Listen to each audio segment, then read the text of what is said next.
ভাৰতত বেংগলী মানুহৰ কি ভূমিকা আছিল বা আছে, বা ভাৰতৰ ইতিহাসত বেংগলী বা বঙালী মানুহৰ কি ভূমিকা আছে বা আছিল, যি ব্যক্তিসকলে বিশেষ ভূমিকা পালন কৰি থৈ গৈছে বা বৰ্তমানো কৰি আছে, তেখেতসকলৰ কেইজনমানৰ নাম মই ইয়াতে উল্লেখ কৰি দি আছো, শুনি ল'ব আপোনালোকে। ইণ্ডিয়ান নেশ্যনেল আৰ্মিৰ ফাউণ্ডাৰ আছিল বেংগলী নেতাজী সুভাষ চন্দ্ৰ বসু। ৰবীন্দ্ৰনাথ ঠাকুৰ এছিয়াৰ প্ৰথম ব্যক্তি যাক নোবেল পুৰস্কাৰে পুৰস্কৃত কৰা হৈছিল। ইয়াৰ পিছত অমৰ্ত্য সেনক নোবেলেৰে পুৰস্কৃত কৰিছিল। সত্যজিৎ ৰয় ভাৰতৰ প্ৰথম অস্কাৰ পোৱা ফিল্ম মেকাৰ যিজনে লাইফ টাইম অচিভমেণ্টৰ অস্কাৰ পাইছিল। ভাৰতৰ ৰাষ্ট্ৰগান জন গণ মন আৰু ভাৰতৰ ৰাষ্ট্ৰগীত বন্দে মাতৰম দুয়োটাই বেংগলীয়ে লিখিছে আৰু সৰ্বপ্ৰথম বাংলা ভাষাৰেই লিখা হৈছিল।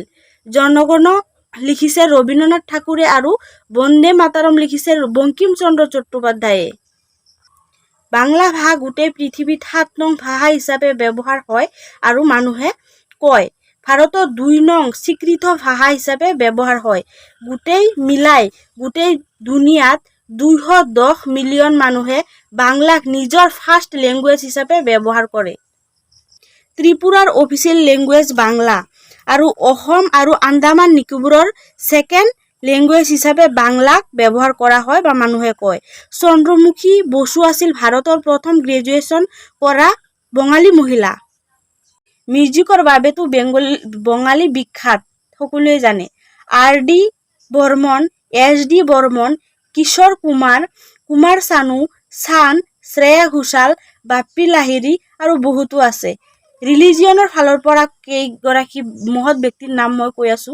স্বামী বিবেকানন্দ, ৰাম কৃষ্ণ আৰু ৰাজা ৰামমোহন ৰায়কতো সকলোৱে চিনি পায়, অসম নহয় আৰু বেলেগ ঠাইতো চিনি পায়।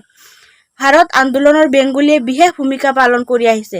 ক'বলৈ গ'লে বঙালীৰ ইতিহাস পঢ়িলে পোৱা যায় বেংগলৰ পৰাই ভাৰত আন্দোলনৰ পাতনি মেলিছিল।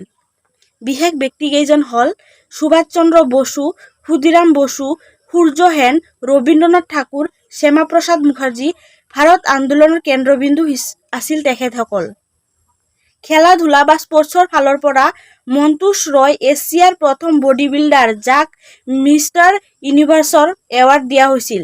পৰেশ ৰয় ইণ্ডিয়ান বক্সিঙৰ দেউতা বুলি মাতা হয়। সৌৰভ গাংগুলী পৃথিৱী বিখ্যাত ক্ৰিকেট খেলুৱৈ, তেখেতো বঙালীয়ে হয়, বৰ্তমানো আছে তেখেত। আৰু সুস্মিতা সেন হ'ল ভাৰতৰ প্ৰথম মিছ ইউনিভাৰ্ছ, তেখেতো বেংগলীয়ে হয়।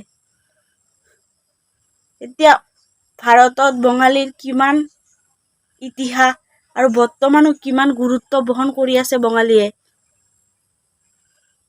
গম পাইছে।